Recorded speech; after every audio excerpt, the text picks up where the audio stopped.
Bon les amis, titre 3, hein, on poursuit la lecture avec développement. Le titre 3 donc, intitulé La démocratie actuelle ou l'illusion par le contrôle. Hein.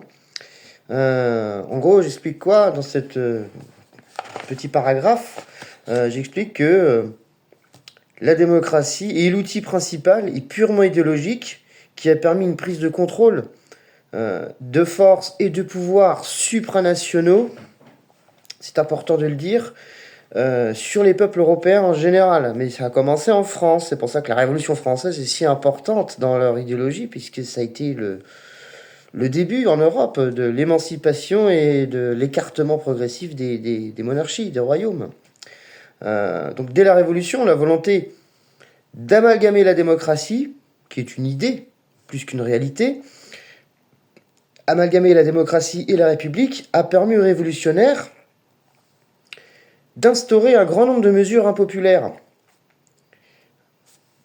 Une mesure est impopulaire, mais quand c'est au nom du peuple et de la démocratie et des belles idées, universalistes et de bienfaisance populaire, etc., bah, ça passe, évidemment ça passe. Donc il y a une volonté, quand même, une volonté ouverte de changer la société et d'aller vers un homme nouveau. On parle bien d'un homme nouveau, on est dans les prémices du communisme là.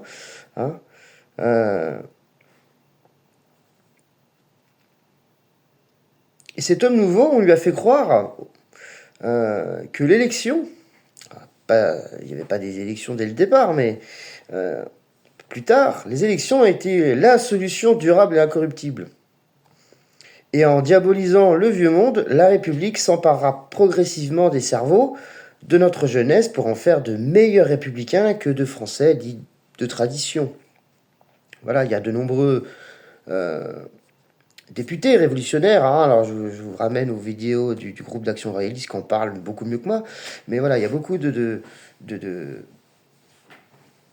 récits, voilà, j'ai pas les noms en tête, mais de révolutionnaires qui se sont prononcés là-dessus, jusqu'à, pour certains, vouloir et avoir pour projet de réduire une partie de la population française, c'est-à-dire on est dans le cadre quasiment d'un génocide annoncé, parce qu'ils avaient rationné, voilà, ils se sont dit il y a trop de Français, et en plus ce ne sont pas des républicains, donc une France républicaine doit être faite de républicains, donc tous ceux qui sont proches de la monarchie, ou qui vivent un peu dans l'ancien système, ce qui est le cas de 90% du peuple français à l'époque, puisque tous ces Français sont monarchistes de naissance, puisqu'ils sont nés sous la monarchie.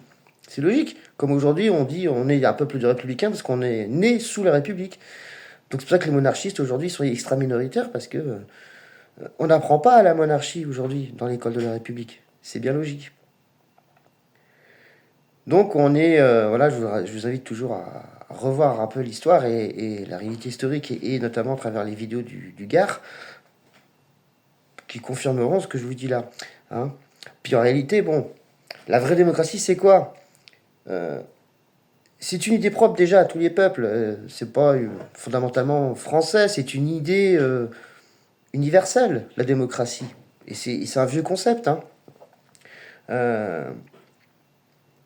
Le fait de se sentir concerné tous les 5 ans, alors ça c'est le cas de la nôtre, tous les 5 ans on est concerné par un suffrage universel pour pouvoir voter pour des personnes qui ont déjà été choisies par l'élite. Donc ça c'est pas de la démocratie, ça. Ça c'est une tromperie. Voilà. Ouvertement, c'est une tromperie. Voter pour des partis politiques, tous divisés sur le papier, mais qui au final se retrouvent tous, ou presque tous, à la même table de restaurant, ou dans les mêmes réseaux privilégiés, eh ben, c'est pas la démocratie, ça. C'est la tromperie. Ils sont pour la plupart responsables du délitement de la politique, et ils ont mis en place des espèces de carcans idéologiques qu'ils ont fabriqués sur mesure pour diviser les Français. Vous savez, tout à l'heure, je parlais de la gauche, de la droite, l'extrême gauche, l'extrême droite. On met des gens dans des boîtes selon les idées plus ou moins extrêmes, et encore, c'est un mot qu'on emploie à toutes les sauces et qui ne veut plus dire grand-chose aujourd'hui. Mais c'est intéressant parce que si on pense comme ci ou comme ça, on va vous mettre dans telle boîte ou telle boîte. Donc si j'ai un petit côté social, on va dire que je suis de gauche. Par contre, si j'ai des valeurs un peu plus ancrées dans les traditions, J'aime l'esprit de mon drapeau, etc., etc. J'aime l'histoire de France. Et là, on dira plutôt que je suis un gars de droite. Vous voyez, ce qui n'a aucun sens, puisque la plupart des Français, je pense, sont ni réellement de gauche, ni réellement de droite. Le principal parti politique des Français, du français de base, c'est le pragmatisme de sa réalité. C'est tout. Donc, on a mis des gens dans des boîtes, voilà.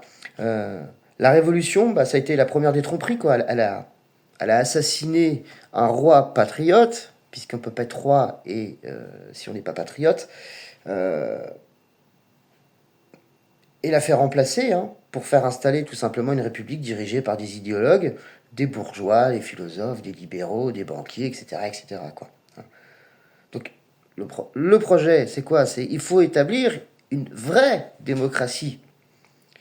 Cette démocratie, ce sera, et il faut que ce soit le peuple qui soit vraiment au cœur de ce système, un nouveau système politique, où c'est le peuple qui décide directement, et évidemment, les partis politiques ne sont nommés ou seront nommés, mais à titre individuel et pas à titre de parti, à des postes, à des fonctions d'État, mais à des postes d'exécutants et pas de décideurs. Et ça, c'est une des marques du projet que j'ai réalisé. En réalité, la République, c'est quoi? C'est un régime politique, un système, une structure de gouvernance, avec le Sénat, avec l'Assemblée nationale, avec un conseil constitutionnel. C'est des gens, des fonctionnaires, en fait, qu'on a mis là, et puis ils décident, ils font leur petite mayonnaise, la scène politique, hein, c'est ce que je parlais tout à l'heure, histoire de bien animer avec des sujets divers et variés, mais en réalité, on fait de l'épicerie. Il n'y a rien d'important de décider, puisqu'aujourd'hui, tout est décidé à Bruxelles ou par les commissions. Donc, c'est normal, un système, un régime qui, au bout d'un certain nombre d'années, il est normal qu'après un certain temps, bah, ces régimes s'essoufflent. Après les ingérences, après les infiltrations lobbyistes, les copinages, les corruptions, il est normal qu'un système soit à bout de souffle. Et au final, elle est inefficace. La structure n'est pas mauvaise en soi, mais ce sont les gens qui la composent qu'il faut changer. Le régime républicain, il doit être au service de la démocratie. Et c'est pas la démocratie ou cette idée de démocratie qui doit servir d'excuse au régime républicain pour justifier de décisions impopulaires et qui mettent les Français à chaque fois un peu plus dans la mouise. Voilà. Donc il nous faut une démocratie française ou une démocratie à la française, et ça mérite beaucoup mieux qu'une simple utopie en fait. La France doit sonder son âme à ce sujet et se demander si elle sera prête un jour à une vraie démocratie. Parce qu'en réalité, une vraie démocratie, ça demande des responsabilités, ça demande de l'honnêteté et le sens du devoir. Tout ce qu'on n'apprend pas, ou ce qu'on n'apprend plus beaucoup dans les écoles et même les grandes écoles. Hein. La démocratie véritable, elle mettra le peuple au cœur de l'appareil politique, au cœur de l'appareil décisionnaire. Cette démocratie, elle appellera le peuple régulièrement à voter, à donner son avis sur un plan local, sur un plan régional ou national. Et national, c'est quoi? C'est l'Assemblée. Donc l'Assemblée doit être constituée de simples citoyens, tout simplement.